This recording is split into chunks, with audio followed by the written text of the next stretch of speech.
This is drawing 3 Scratchboard project.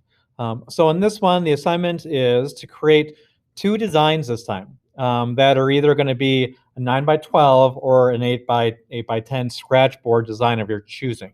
The Scratchboards that we have here, if you don't know what Scratchboard is, it's like this black material, and then underneath it, you can buy them in different ways. The ones that we have are all silver. And you can buy them white, you can buy them gold, you can buy multicolor ones. You might have done that like in elementary or middle school. And we just have the silver ones.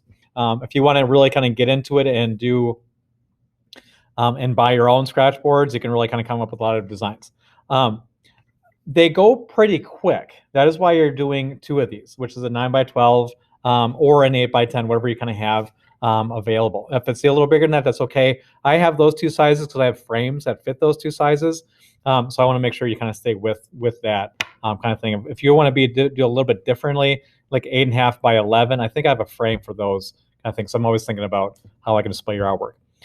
One design should be about 75% white, or in this case, silver. Okay, so you got to come up with a design that's really emphasizing, that element of it. And then the other design has to be 75% black. Kind of like the cat here. If they stop right here, that design would be 75% black, and you're really focused on the highlights. On the other side of it, 75% white, you're really focusing on the shadows. So it's a heavy black, kind of a heavy white. Watch the videos because they explain what you're doing.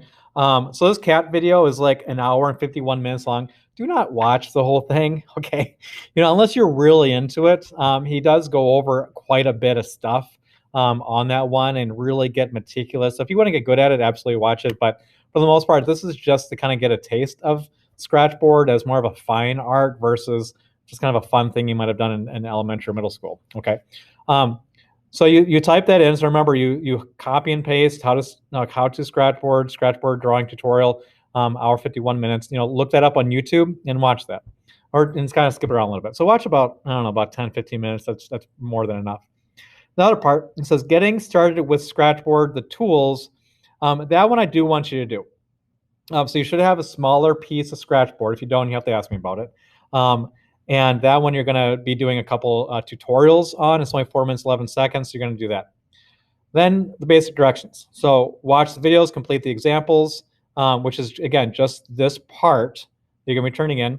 Read and understand the rubric, final design to work from, or come up with original design. So again, find a design to work with or come up with something original.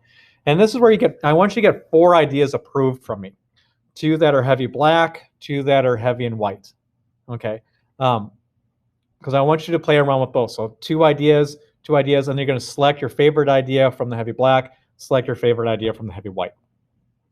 Get that approved, and then obviously you can start your project. Things I'm grading on is just your sample texture thing, 5 points, 10% of your grade. 50% of your grade is just getting that 75% white done well, and 75% of that black, well done. And then 10% just to make sure you have lots of textures and lots of values, with that, as well, just great craftsmanship where you're not scratching, the silver foil underneath and ripping it up to shreds, but you are carefully taking that stuff off. Okay. Other than that, yeah, just, think about it, watch those, get those done, think about designs, type in Scratchboard on Yahoo or Google or whatever for an image search, see what you got. Might see something you really like, or just come up with your own ideas. Especially, again, if you're thinking about pursuing art as a career, really develop those skills of being creative, because you can't use anything on a portfolio if you're copying somebody else's work. Your stuff's got to be original. And if you're just taking the class because you enjoy it, more power to you. You can kind of do what you want at that point. Okay. So good luck. Email me. Talk to you later.